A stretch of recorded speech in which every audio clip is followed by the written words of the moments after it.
Sai Chand Amar high, Sai Chand Amar high.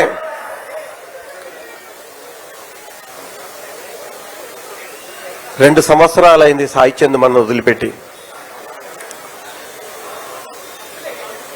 ఇప్పుడే సాయి చంద్ ఆశయాలను ముందలు తీసుకోవాలని సాయి చంద్ గారి విగ్రహం పెట్టి ఆవిష్కరించి సాయి చంద్ యాదిలో అని ఈ సభను ఏర్పాటు చేసిన నా సోదరి రజనీ సాయి చంద్ గారికి నా యొక్క అభినందనలు. అలాగే ఈ మీటింగ్కు ముఖ్య అతిథిగా వచ్చేసినటువంటి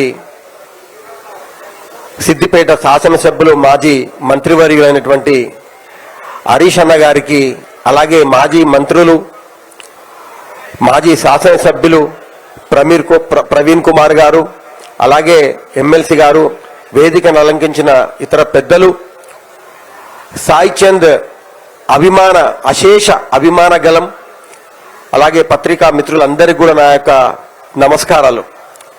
ఎప్పుడు కూడా మా మీటింగుల్లో సాయి చంద్ మాట్లాడుతుండే అన్నట్లు సాయి చంద్ లేకుండా సాయి చంద్ మీటింగ్లో అలా నేను మాట్లాడతానేది నేను ఎప్పుడు కలలు కూడా అనుకోలే.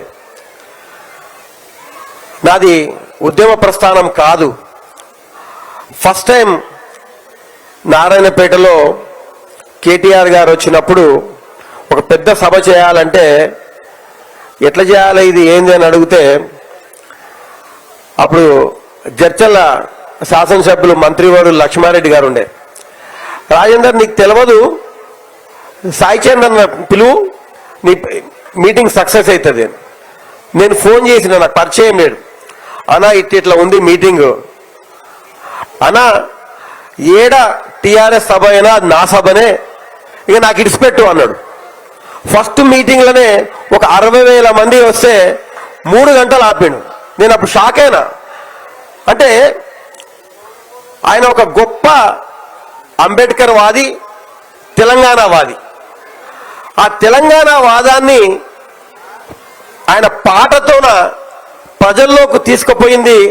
ఆ రోజు నాకు అర్థమైంది, ఇందుకే గాయకులకు ఇంత ప్రాముఖ్యత ఉంది ఈ తెలంగాణ ఉద్యమంలో నాకు ఆ రోజు నేను తెలుసుకున్నా. అటువంటి సాయి చంద్ గారి ఆశయాలను నా సోదరి రజనీ సాయి చంద్ గారు ముందలు తీసుకుపోయేదానికి మా సహాయ సహకారాలు ఎప్పటికుంటాయి. నువ్వు నాకు ఒక సోదరిలాగా రజనీ గారు ఎప్పటికి కూడా సాయి చంద్ ఆశయాలను మీరు ముందలు తీసుకుపోయే దాంట్లో నేను ముందుంటా అని చెప్పి కూడా ఈ సభాముఖంగా తెలియజేస్తూ ఈ అవకాశం ఇచ్చిన మీ అందరికి కూడా మళ్ళొక్కసారి ధన్యవాదాలు తెలుపుతూ ముగిస్తున్నా. జోహార్ సాయి చంద్. Thank you. ఇంకొక